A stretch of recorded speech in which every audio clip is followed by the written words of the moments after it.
Assalamualaikum warahmatullahi wabarakatuh. Halo warganet semuanya dimanapun kalian sekarang berada. Aku mau ngucapin selamat buat kalian orang-orang hebat nih karena udah mampu bertahan sampai detik ini. Nggak kerasa udah hampir 2 tahun aja nih kita hidup berdampingan dengan makhluk kecil ciptaan Tuhan yang akrab kita sapa dengan COVID-19. Dan selamat datang di Falak Podcast bersama aku Farah dan Lala di sini yang akan menemani kalian selama kurang lebih 15 menit ke depan. agak serem ya Bun ya nama segmen kita.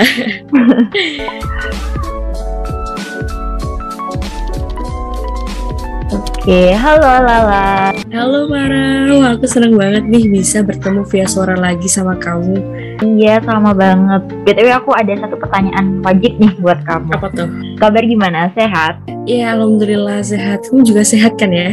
Alhamdulillah sehat juga. Ya yang penting tetap prokes ya Far ya. Tentu dong. Oh iya, BTW kita mau ngobrol tentang apa nih, Lala? Sesuai judul, kita akan ngomongin konspirasi. Enggak, maksudnya Aduh. kita akan bahas suatu hal yang gak jauh dari pandemi COVID-19 dan juga isu lingkungan yang pasti asik banget untuk dibahas. Oh, ngomongin tentang pandemi nih. Ternyata banyak banget ya lah dampak perubahannya di hampir seluruh aspek kehidupan kita. Bener banget, sampai pemerintah Indonesia ini juga melakukan berbagai cara untuk mengurangi tingkat penyebaran si COVID-19 dengan mengeluarkan beberapa kebijakan nih Far, mulai dari social and physical distancing, lockdown, sampai PSBB. Iyalah, bahkan nggak cuma berhenti di situ aja sebenarnya, karena dilalahnya nih angka kasus positif di Indonesia terus aja meningkat. Jadi pemerintah ngeluarin lagi nih kebijakan dengan istilah baru yaitu PPKM, mulai dari PPKM Mikro sampai yang terakhir kemarin nih PPKM darurat. Nah padahal istilah itu tuh sama aja nggak sih? Tapi Far gitu, terlepas dari semua itu kalau dipikir-pikir kita dipaksa ya sama keadaan untuk lebih melek teknologi, ya nggak sih? Iya, setuju banget ya. Kayak semuanya tuh serba online, entah itu kuliah online, seminar online, rapat online, sampai konser online pun. Dan jangan lupa yang paling penting gitu, belanja online. Oh iya benar. Dan aku ngerasa juga nih pandemi itu hadir sebagai ajang digitalisasi gitu.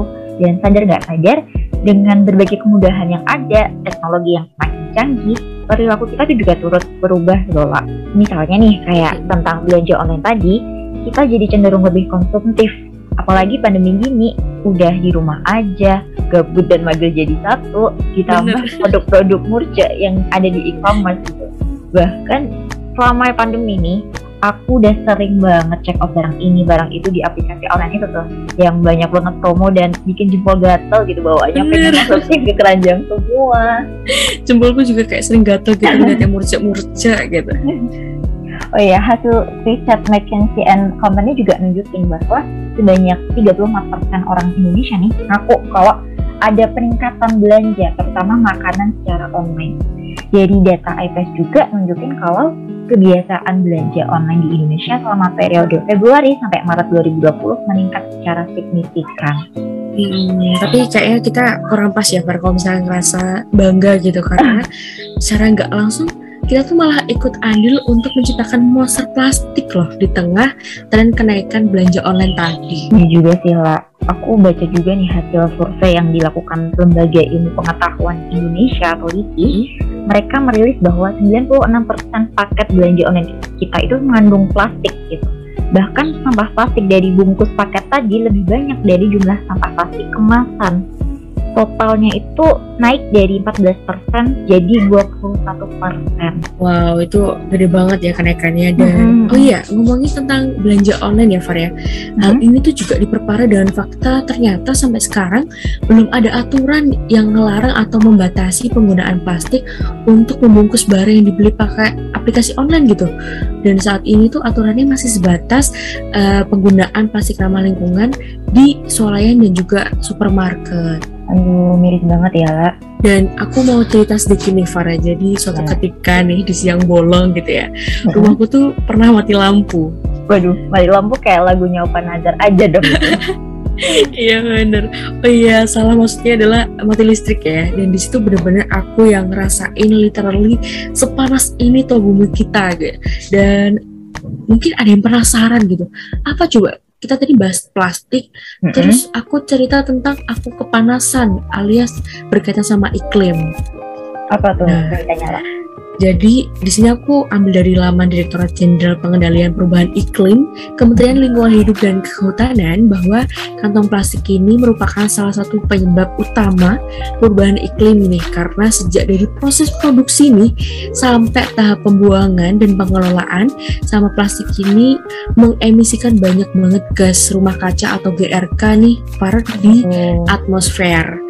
Dan plastik ini terbuat dari minyak bumi yang prosesnya itu membutuhkan sekitar 12 juta barel bahan minyak yang kemudian diproses nih dengan cara dibakar pakai batu bara juga yang menyumbangkan emisi GRK. Bayangin kan kayak wow, sebanyak apa gitu ya untuk memproses plastik ini gitu. Nah, plastik ini terbuat dari minyak bumi yang prosesnya itu membutuhkan sekitar 12 juta barel bahan minyak yang kemudian diproses dengan cara dibakar nih, apalagi pakai batu bara, dan juga menyumbangkan gas rumah kaca atau GRK tadi. Padahal kita tahu bahwa penduduk Indonesia ini sekitar 268 juta orang, dan tiap penduduk ini menghasilkan 698 kg sampah plastik setahun atau sekitar 1,9 kg per harinya. Wah, banyak banget sih itu lah. Ya kan? Bentar, tapi ngomongin tentang GRK nih atau gas rumah kaca tadi, ternyata secara alam ya, gas rumah kaca itu dihasilkan dari kegiatan kita sehari-hari loh Kak. Misalnya nih kayak kita pakai listrik, naik motor, bakar sampah, bahkan dalam piring makanan yang kita makan itu juga bisa nyumbang GRK loh. Tapi di samping itu sebenarnya efek rumah kaca juga dibutuhkan buat menjaga suhu bumi biar perbedaan suhu antara siang sama malam itu nggak terlalu gede. Cuman kalau berlebihan ya akan menyebabkan pemanasan global itu tadi, di mana suhu di bumi bakalan naik secara signifikan. Emang ya lah, kok di mana-mana tuh yang namanya berlebihan itu nggak baik. Nah, bener banget Far. Dan kayaknya kita perlu nih punya inovasi dalam hal delivery makanan yang tentunya bertujuan untuk mengurangi GRK tadi ya. Setelah aku cari nih Far, ternyata pemuda Indonesia sudah banyak berinovasi membuat robot pengantar makanan loh. Dan robot itu tuh bekerja sesuai perintah data dari user interface dan dapat dikendalikan dari jarak jauh pakai internet. Nah, ada juga tipe robot yang line tracer, yaitu pakai sensor garis yang fungsinya tuh seperti mata gitu. Jadi dia mendeteksi ada garis atau enggak di permukaan lintasannya itu, dan informasi yang diterima oleh sensornya akan diteruskan nih ke microcontroller yang diolah dan digunakan untuk robotnya bergerak sesuai dengan garis yang dideteksi tadi gitu. Wah, keren. Tapi kayaknya itu udah cocok banget sih, sesuai banget sama cita-cita Society 5.0 loh lah. Dimana ada nih integrasi antara dunia maya sama ruang fisik. Dengan kata lain, nanti akan ada semacam robotisasi di masa depan. Beberapa fungsi pekerjaan manusia akan digantikan oleh robot, sedangkan manusia nanti akan mengambil peran nih untuk menciptakan sesuatu yang punya value lebih nih untuk kehidupan kita ke depannya. Yes, bener banget Far. Tadi kita ngomongin robot di lintasan ya.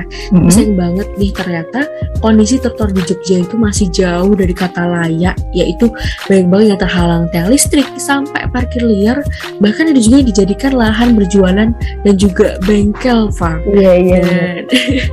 Hal ini tuh berdasarkan pengamatan dari Komunitas Perempuan Peduli Pelayanan Publik atau KP4, yaitu komunitas yang bekerjasama dengan Ombudsman RI perwakilan DIY di tahun 2018. Nah, belum lagi nih Far, orang Indonesia itu masih gumunan dan juga gratil gitu. Nah, Far tau gak sih dua istilah itu? Tahu. Gumunan itu kurang lebih kayak heran gitu sama sesuatu, dan kalau gratil atau betik ya lah, itu tangannya usil nih, iseng gitu gak sih? Nah iya bener banget.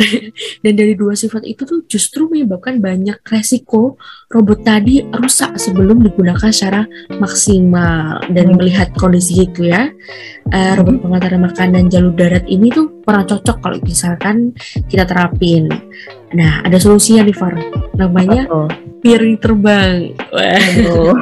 Apa tuh? Bukan UFO loh ya. Kalau orang aja pasti udah paham banget nih dengan kata piring terbang.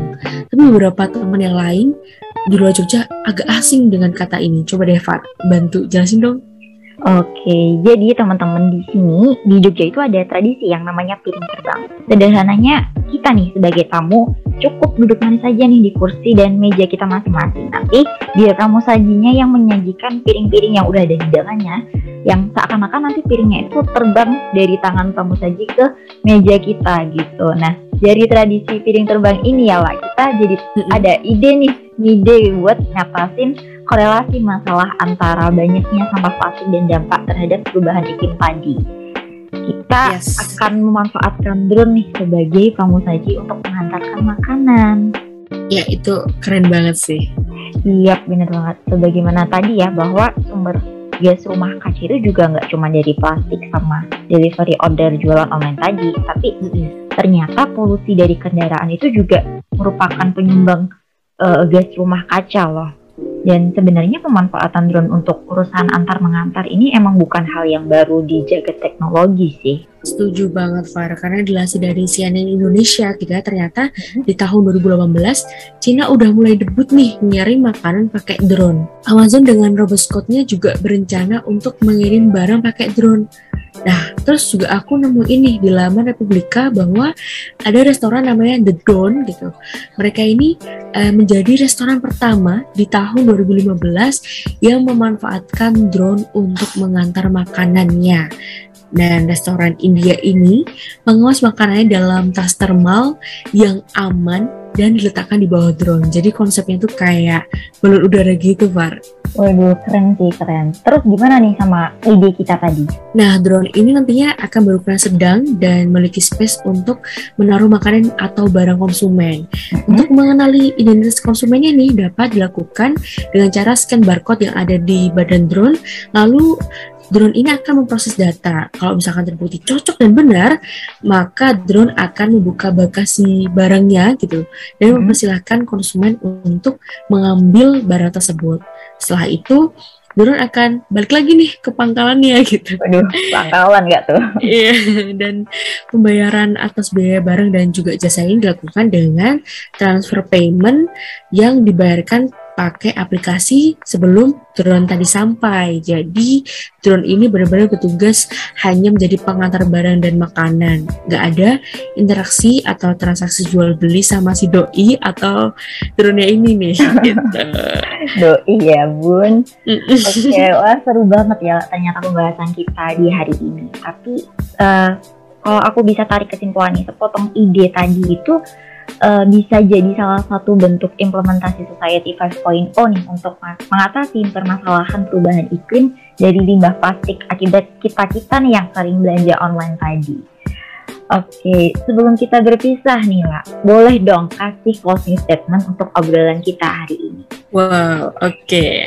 Mungkin mengatasi masalah itu nggak melulu tentang teknologi yang canggih ya.